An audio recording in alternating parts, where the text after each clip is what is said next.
Welcome to my YouTube channel 02 pi classes. बच्चों, आज हम लोग इंटर के बायोलॉजी के कुछ मोस्ट इम्पोर्टेंट एमसीक्यू को और कुछ क्वेश्चनों को जो परीक्षा की दृष्टि से इम्पोर्टेंट है देखते हैं।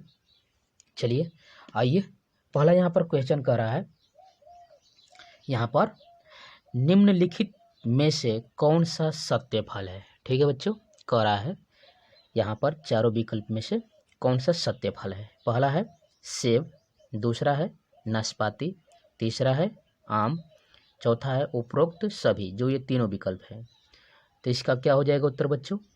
सत्य फल की बात करेंगे तो क्या हो जाएगा बच्चों, यहाँ पर क्या हो जाएगा, सत्य फल आम हो जाएगा। ठीक है बच्चों, आम सत्य फल है। ठीक है, यहाँ पर सेब देख रहे हैं तो क्या है बच्चों, असत्य फल है, और वैसे भी आगे है। चलिए देखते हैं इसका अगला।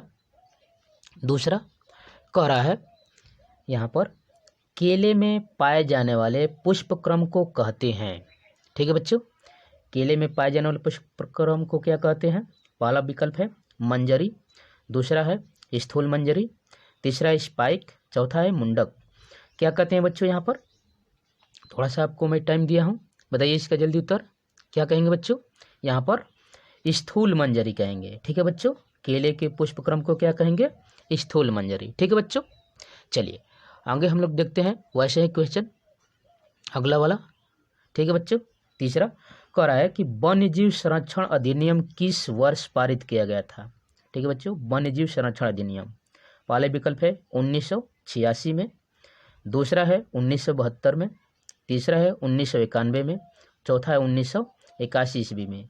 तो वन्यजीव संरक्षण अधिनियम किस वर्ष पारित किया गया था बच्चों, 1900 कितने में, 72 ईस्वी में। ठीक है बच्चों, यहाँ पर इसका बी विकल्प सही रहेगा। ठीक है, चलिए आगे हम लोग देखते हैं। यहाँ पर चौथा कह रहा है, चौथा देख रहे हैं बच्चों, कह रहा है चौथा, समुद्र के किनारे उगने वाले पौधे कहलाते हैं। जो समुद्र के किनारे पौधे उगते हैं क्या कहलाते हैं बच्चों।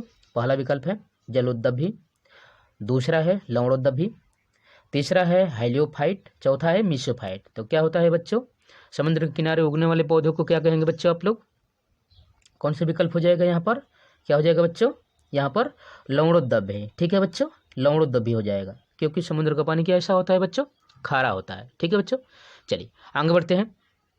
यहाँ पर पांचवा देख रहे हैं, पांचवा क्या करें, पांचवा यहाँ पर ओ रुधिर वाले व्यक्तियों में होता है। जो है विकल्प चारों दिया है, इनमें से क्या होता है। ठीक है बच्चों, ओ रुधिर वाले व्यक्तियों में होता है, पहला है एंटीजन ए, ठीक है बच्चों, दूसरा है एंटीजन बी, तीसरा है एंटीजन ए बी, चौथा है कोई एंटीजन नहीं। ठीक है बच्चों, तो ओ रुधिर वाले में एंटीजन क्या होता है बच्चों, नहीं होता है। ओ रुधिर में एंटीजन नहीं होता है। ठीक है बच्चों, तो इसका क्या हो जाएगा, आपका विकल्प डी सही हो जाएगा। ठीक है बच्चों, ओ रुधिर में कोई भी एंटीजन नहीं होता है। चलिए छठा देखते हैं हम लोग क्या है। यहाँ पर पूछ रहा है टर्नर सिंड्रोम में गुणसूत्र की स्थिति होती है। ठीक है, यह यदि आप रोग को जानते हैं बच्चों, याद रखिएगा, जो भी यहाँ पर टर्नर सिंड्रोम है, डाउन सिंड्रोम है, क्लेफेल्टर सिंड्रोम है। ठीक है बच्चों, यहाँ पर इन सिंड्रोमों को आप अच्छे से तैयार करके कल जाइएगा, यह मोस्ट इम्पोर्टेंट है, हर बार पूछे जा रहे हैं। तो चलिए बच्चों इसका देखते हैं। टर्नर सिंड्रोम में गुणसूत्रों की संख्या कैसी होती है, 44+X होती है, पहला विकल्प है। दूसरा है 44+XX होता है। ठीक है, तीसरा है 44+XXY होता है, चौथा विकल्प है 44+XY होता है। तो टर्नर सिंड्रोम में क्या होता है बच्चों, एक गुणसूत्र कम हो जाता है, तो यहाँ पर क्या हो जाएगा, 44+X हो जाएगा। ठीक है बच्चों, इसका उत्तर क्या हो जाएगा, 44+X। ठीक है बच्चों, चलिए वैसे ही अगला हम लोग देखते हैं सातवां क्वेश्चन। याद रखिएगा बच्चों, जो भी एमसीक्यू कराना हो मोस्ट इम्पोर्टेंट है परीक्षा की दृष्टि से, आप इसको अच्छे से तैयार कर लीजिएगा। चलिए सातवां है, डीएनए पॉलीमरेज एंजाइम की खोज करने वाले वैज्ञानिक कौन थे। ठीक है, डीएनए पॉलीमरेज एंजाइम, पहला विकल्प है वाटसन, ठीक है बच्चों, दूसरा विकल्प है क्रिक, तीसरा विकल्प है कार्नबर्न, चौथा विकल्प है निरेनबर्ग। ठीक है बच्चों, तो डीएनए पॉलीमरेज एंजाइम, ठीक है, तो किसने किया था। ठीक है, मैं आपको इंतजार कर रहा हूँ, बताएंगे आप कौन सा उत्तर रहेगा। ठीक है बच्चों, कौन सा रहेगा यहाँ पर, इसका तीसरा विकल्प हो जाएगा बर्न। ठीक है बच्चों, इन्होंने ही डीएनए पॉलीमरेज एंजाइम की खोज की थी। ठीक है, चलिए आगे देखते हैं। यह मोस्ट इंपॉर्टेंट क्वेश्चन और है, यहाँ पर देखेंगे क्या कह रहा है। ठीक है, यहाँ पर कह रहा है बीटी आबिस के रवे कुछ जीवाणुओं द्वारा बनाए जाते हैं। बीटी, ठीक है, बीटी आबिस के रवे जीवाणुओं द्वारा बनाए जाते हैं, लेकिन जीवाणु स्वयं को यहाँ पर नहीं मारते, क्योंकि इन चारों विकल्पों में से आपको बताना है कि क्यों नहीं मारते हैं। पहला है जीवाणु प्रतिरोधी होते हैं, दूसरा है अपरिपक्व होते हैं, तीसरा आबिस निष्क्रिय है, चौथा लाइगेज है। ठीक है बच्चों, तो इसका विकल्प क्या हो जाएगा। तो यहाँ पर जो जीवाणु नहीं मरते उसका कारण है कि यह जो आबिस है यह कैसा है बच्चों, यह निष्क्रिय है। ठीक है बच्चों, यह कैसा है, निष्क्रिय है। चलिए आगे देखते हैं हम लोग। यहाँ पर 9वां सवाल कह रहा है, 9वां देखेंगे।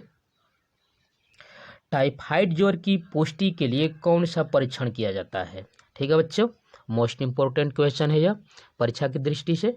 करे टाइफाइड ज्वर की पुष्टि करने के लिए कौन सा परीक्षण किया जाता है। पहला विकल्प है जीवाणु परीक्षण, दूसरा है यूग्लिना परीक्षण, तीसरा है प्रोटीन परीक्षण, ठीक है, और चौथा है बिडाल परीक्षण। तो क्या होता है बच्चों, इसका उत्तर आप बताएंगे क्या हो जाएगा। टाइफाइड ज्वर की पुष्टि के लिए कौन सा परीक्षण करते हैं, यहाँ पर बिडाल परीक्षण करते हैं। ठीक है बच्चों, क्या करते हैं, बिडाल परीक्षण करते हैं। चलिए 10वां देखते हैं।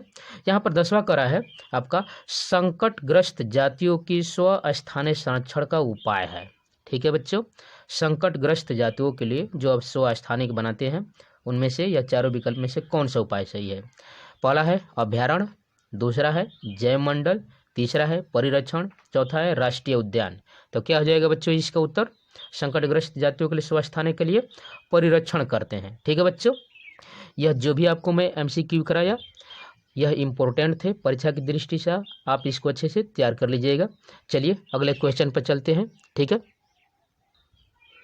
चलिए बच्चों यहाँ पर क्वेश्चन देख रहे हैं, कह रहा है मनुष्य में भ्रूणीय विकास की प्रक्रिया का ब्लास्टुला निर्माण का वर्णन कीजिए। ठीक है, क्वेश्चन क्या है बच्चों, यहाँ पर कह रहा है मनुष्य में भ्रूणीय विकास की प्रक्रिया का ब्लास्टुला निर्माण का आपको वर्णन करना है। चलिए इसको देखते हैं हम लोग।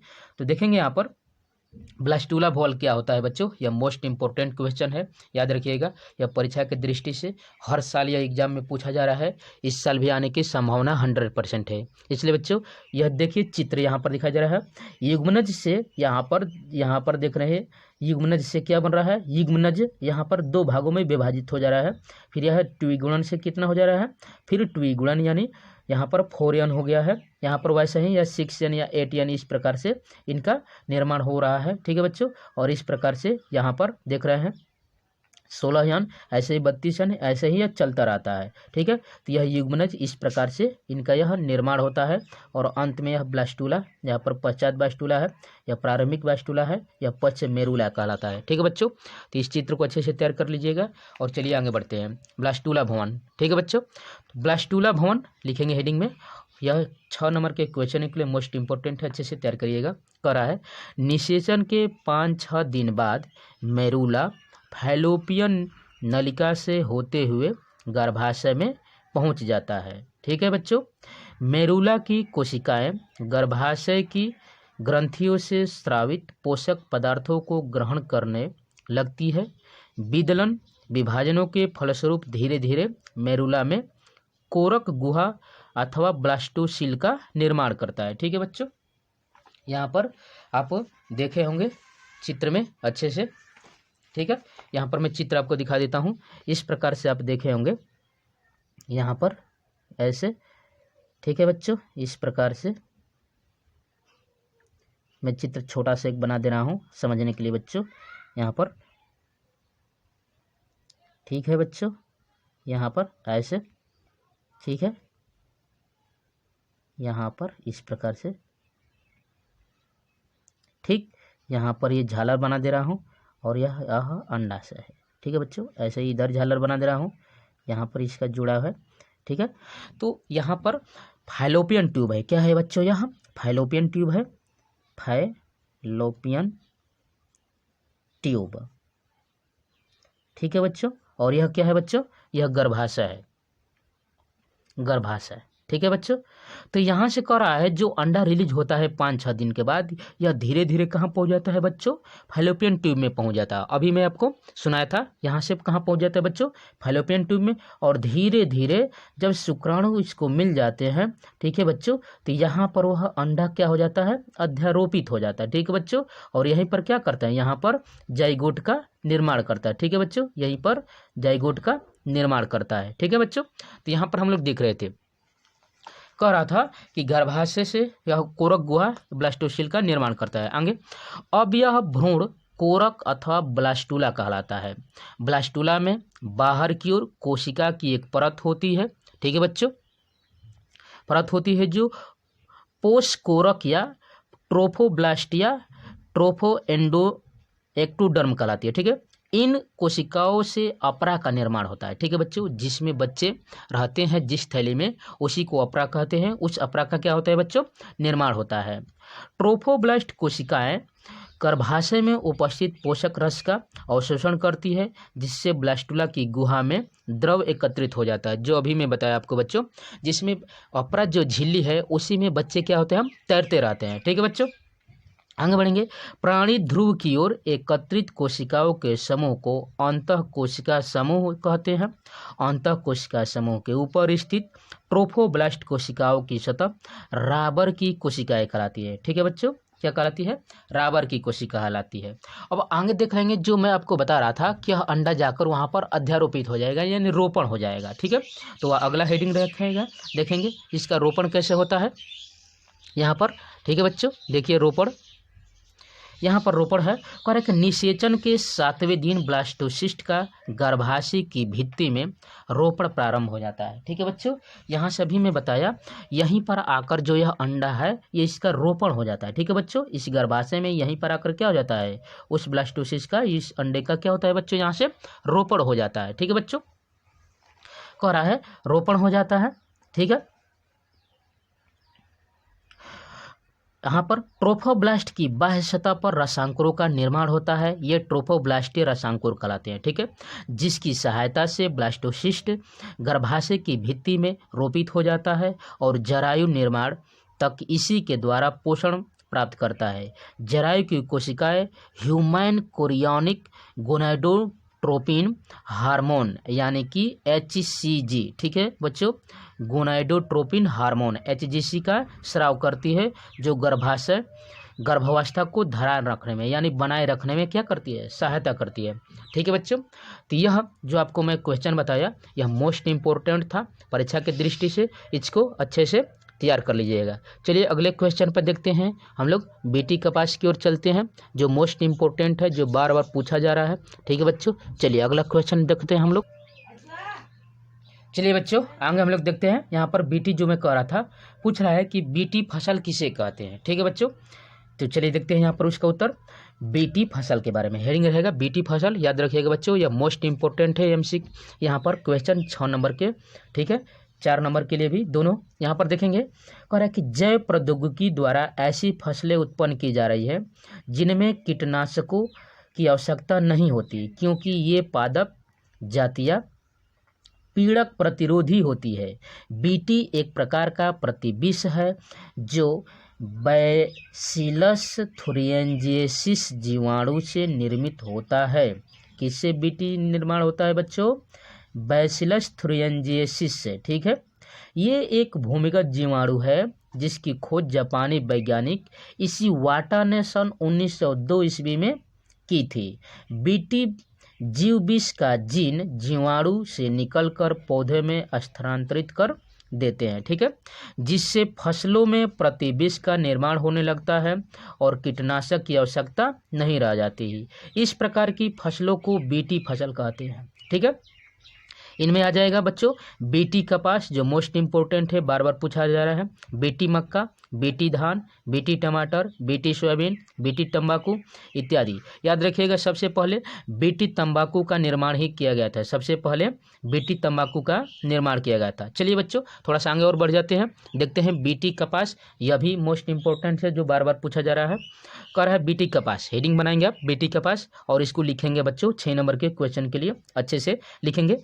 बैसिलस थ्रेंजिएसिस नामक भूमिगत जीवाणु ऐसे प्रोटीन का निर्माण करता है जिसमें अनेक प्रकार के कीट, ठीक है, तंबाकू के कीट, सैनिक कीट, श्रृंगी, ठीक है, को नष्ट करने की क्षमता होती है।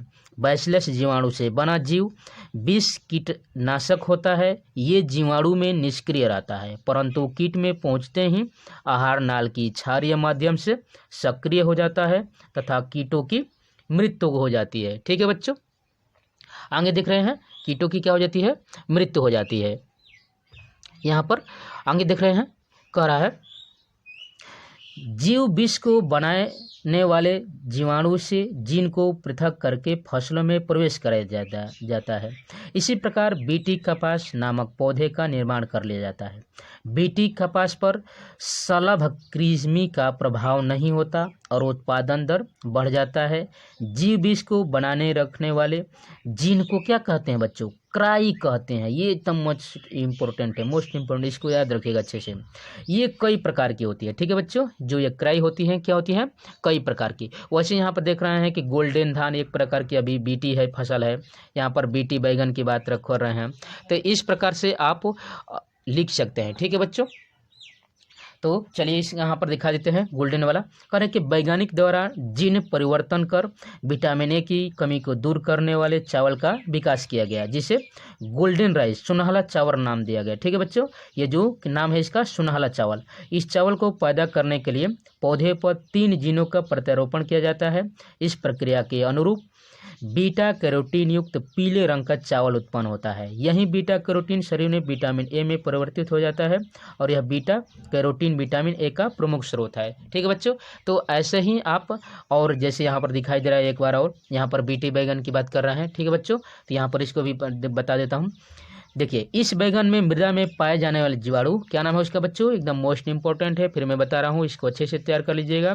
बैसिलस थ्रेंजिएसिस से क्या बनता है बच्चों, क्राई जीन निकलकर प्रविष्ट कराई जाती है। इस जीन द्वारा संश्लेषित प्रोटीन के कारण बैगन पर लगने वाले कीट फूड एंड शूट बोरर, याद रखिएगा FSB की रोकथाम की जाती है, जिससे बैगन की क्या होती है, पैदावार बढ़ जाती है। ठीक है बच्चों, बैगन की पैदावार बढ़ जाती है। तो इस प्रकार से आपको मैंने 6 नंबर के क्वेश्चनों को कराया। ठीक है बच्चों, तो यहाँ पर thanks for watching my video. यदि यह वीडियो अच्छा लगे तो लाइक कीजिए, शेयर कीजिए, सब्सक्राइब कीजिए। जय हिंद बच्चों।